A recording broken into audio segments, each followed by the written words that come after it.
Republic Bharat में मैं हूं आपके साथ अंजलि रजावत और आज की बड़ी खबरें जिन पर हम नजर डाल लेते हैं वो बड़ी खबरें क्या है वो हम आपको चलिए आइए बताते हैं। तो आज लगातार उन खबरों पर हमारी नजर रहेगी। देखिए सबसे पहले हम बात करेंगे जहां लगातार सियासत का दौर जारी है। हत्या दिवस, संविधान हत्या दिवस जब से घोषित किया गया है 13 सीट आखिर सरताज कौन होगा, क्योंकि उपचुनाव हुए थे, नतीजे आने वाले हैं आज। सोनीपत में शूट आउट हुआ है, ये बड़ी कामयाबी मिली है एसटीएफ को और इसके बाद पूजा पर बुलडोजर एक्शन क्या होगा क्या। और दूसरी खबर ये देखा जा रहा है पूजा की तमंचे वाली मां, यानी कि पूजा खेड़े की तमंचे के साथ मां की वीडियो भी सामने आई थी। हाजिरी पर योगी सख्त हो चुके हैं, छोड़ोगे तो पिटोगे, ये तस्वीर देखिए जरा। और शाही शादी, शाही मेहमान यानी कि अनंत अंबानी और राधिका मर्चेंट अब शादी के बंधन में बंध चुके हैं, जहां वीवीआईपी मेहमानों का तांता लगा रहा बधाई देने के लिए।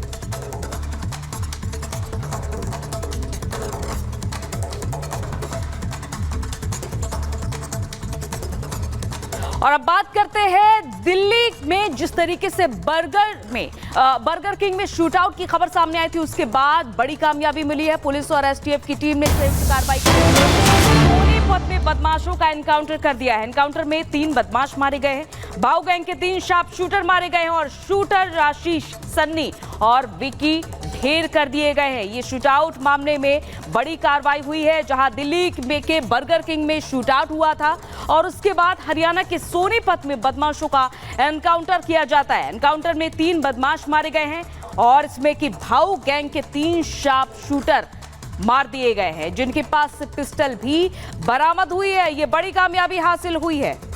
और ये देखिए 3 तस्वीरें आपके सामने। बर्गर किंग में शूटआउट जब हुआ था ये तब की पहली तस्वीर है। अचानक से हड़कंप मच जाता है कि ये क्या हो गया और 3 शार्प शूटर ढेर कर दिए गए हैं। सोनीपत में भाऊ गैंग के तीनों शार्प शूटर हैं और एसआई अमित भी घायल हो गए। हालांकि इस एनकाउंटर के दौरान, मुठभेड़ के दौरान ये भी बड़ी नुकसान हुआ है।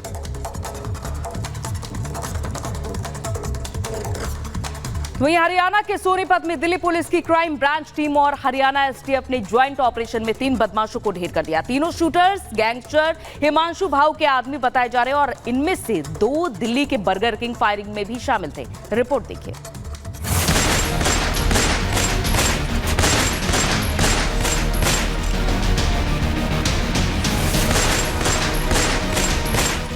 बर्गर किंग हत्याकांड में एक्शन, हरियाणा के सोनीपत में शूटआउट, भाऊ गैंग के 3 शार्प शूटर ढेर। दिल्ली पुलिस की क्राइम ब्रांच टीम और हरियाणा एसटीएफ ने अपने ज्वाइंट ऑपरेशन में अपराधियों को उनकी औकात दिखाई। सरेआम बेगुनाह का मर्डर करने वाले को ढेर कर दिया। 18 जून की यह तस्वीर आपको याद ही होगी, जब ताबड़तोड़ गोलीबारी से राजधानी दिल्ली थर्रा गई थी। बाइक सवार 3 शार्प शूटरों ने राजौरी गार्डन में बर्गर किंग आउटलेट में ताबड़तोड़ 40 राउंड फायरिंग की थी। इस फायरिंग में 26 साल के अमन की मौके पर ही मौत हो गई थी। घटना का सीसीटीवी फुटेज सामने आया था, जिसमें बदमाश बेखौफ होकर अमन को गोली मार रहे थे। बर्गर किंग आउटलेट में हुई हत्या में शामिल 19 शार्प शूटरों को पुलिस ने सोनीपत में मार गिराया गया। दिल्ली पुलिस की क्राइम ब्रांच टीम और हरियाणा एसटीएफ ने सोनीपत में इन 3 गैंगस्टर का एनकाउंटर कर दिया है। सोनीपत के खरखौदा में पुलिस की बदमाशों के बीच मुठभेड़ हुई। यहाँ दोनों तरफ गोलियां चली, जिसमें पुलिस ने तीनों अपराधियों को मार गिराया। शूटआउट में मारे गए तीनों बदमाशों की पहचान आशीष कालू, विक्की रिधाना और सनी गुज्जर के रूप में हुई है। जानकारी के मुताबिक मारे गए तीनों गैंगस्टर अमेरिका में बैठे वांटेड क्रिमिनल हिमांशु भाऊ के आदमी थे। हिमांशु भाऊ के खिलाफ इंटरपोल ने रेड कॉर्नर नोटिस जारी किया हुआ है। एनकाउंटर के बाद बदमाशों की जेब से 19 जिंदा कारतूस मिले हैं, जिसमें आशीष के पास 7 गोलियां, विक्की के पास 6 गोलियां और सन्नी गुज्जर के पास 6 गोलियां बरामद हुई हैं। पुलिस ने तीनों के पास से आधुनिक पिस्टल भी बरामद किए हैं। इस शूटआउट में एक एसआई अमित घायल हुए हैं। बर्गर किंग कांड की जिम्मेदारी खुद गैंगस्टर हिमांशु भाऊ ने ली थी और सोशल मीडिया पर पोस्ट कर बताया कि वो उसके करीबी सहयोगी शक्ति दादा की हत्या का बदला था। बता दें कि हिमांशु भाऊ नाम का ये गैंगस्टर लॉरेंस बिश्नोई गैंग का प्रतिद्वंदी है और दिल्ली हरियाणा के आसपास कई हिंसक वारदातों को अंजाम दे चुका है। शूटआउट में शार्प शूटर को ढेर कर दिया गया, लेकिन वो मिस्ट्री गर्ल जिसने अमन को वहां बुलाया और शार्प शूटरों ने ताबड़तोड़ फायरिंग कर सिर्फ अमन को मौत के घाट उतारा, वो अभी भी सवालों के घेरे में है। आखिर कौन है वो लड़की और कहां है? Bureau report, Republic Bharat.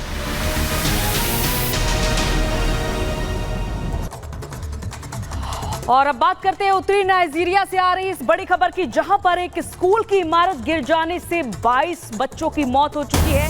100 लोगों की फंसे होने की आशंका जताई जा रही। उत्तरी नाइजीरिया में स्कूल की बिल्डिंग गिर गई अचानक से और इस हादसे में 22 छात्रों की मौत होने की खबर सामने आ रही है। 100 से ज्यादा लोगों के फंसे होने की आशंका है। ये तस्वीरें सामने आई हैं जहां स्कूल की बिल्डिंग अचानक से गिर जाती है।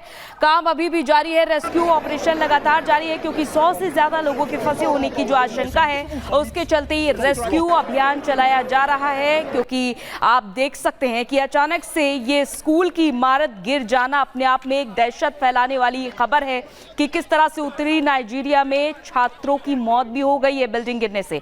22 छात्रों की मौत बताई जा रही और 100 से ज्यादा लोगों के फंसे होने की आशंका के चलते ये रेस्क्यू ऑपरेशन भी लगातार जारी है।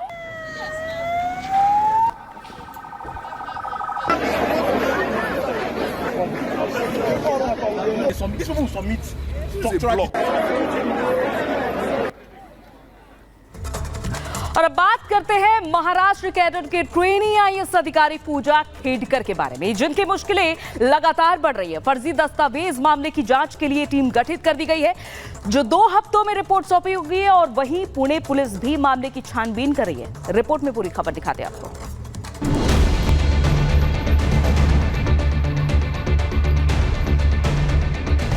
बात करने के लिए, यहाँ पे कुछ कहने के लिए आई एम नॉट ऑथोराइज्ड। शाही ठाट बाट, नीली बत्ती वाली कार और नौकर 2-4, ऊपर से आईएएस वाला रौब जोरदार। तो बस कहने ही क्या, जिंदगी में मजे ही मजे। अपनी वीआईपी डिमांड को लेकर पहले से सुर्खियों में रह चुकी पूजा खेडकर अब नए विवाद में घिर चुकी है। पोस्टिंग से लेकर उनके आईएएस बनने तक पर अब सवाल खड़े होने लगे हैं। पूजा खेडकर पर आरोप लग रहा है कि उन्होंने गलत दस्तावेजों और हलफनामे के जरिए न सिर्फ नियुक्ति ली, बल्कि बोर्ड के सामने गलत तथ्य भी पेश किए, जिसके जरिए उनका चयन आईएएस के तौर पर हुआ। पूजा खेडकर पर फर्जी तरीके से आईएएस बनने के आरोप पर प्रधानमंत्री कार्यालय ने भी रिपोर्ट मंगवा ली है। ज्वाइनिंग के बीच भी तमाम तरह के सवाल हैं पूजा खेडकर को लेकर कि कैसे आईएएस बनने में उन तमाम अनियमितताओं का जो है वो प्रयोग किया गया।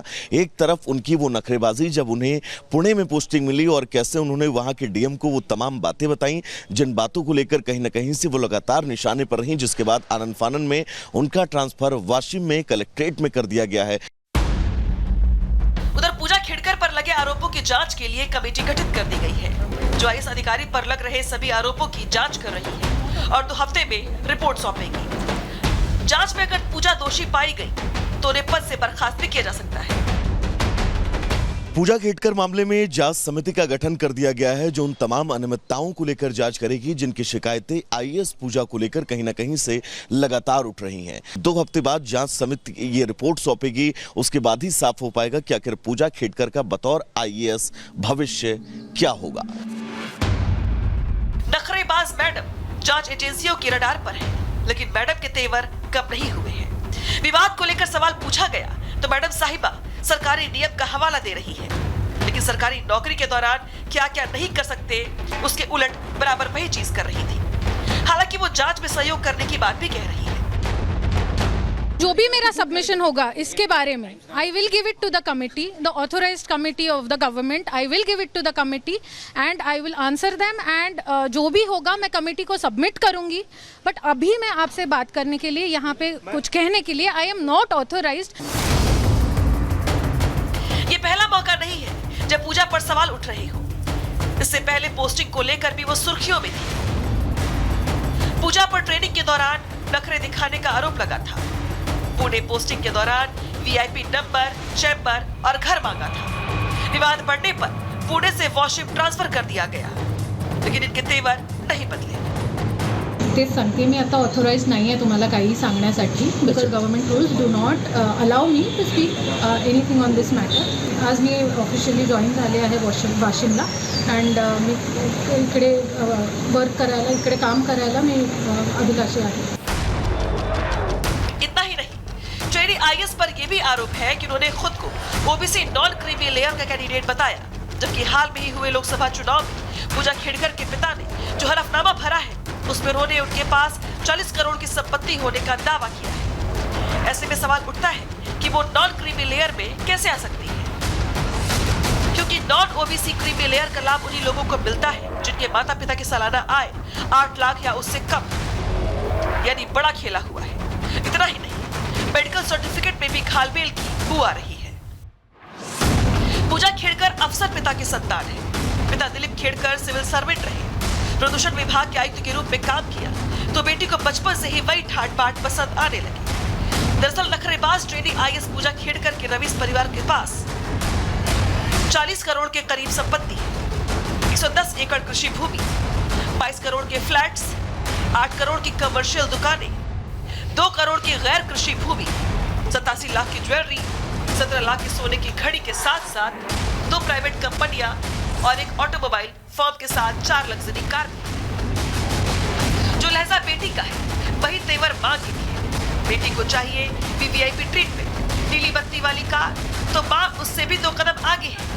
पूजा की मां मनोरमा खेड़कर के रौबदार वीडियो सोशल मीडिया पर लगातार जमकर वायरल हो रहे हैं, जिसमें वो कभी किसानों को धमकाती दिखाई दे रही है तो कभी मीडिया वालों.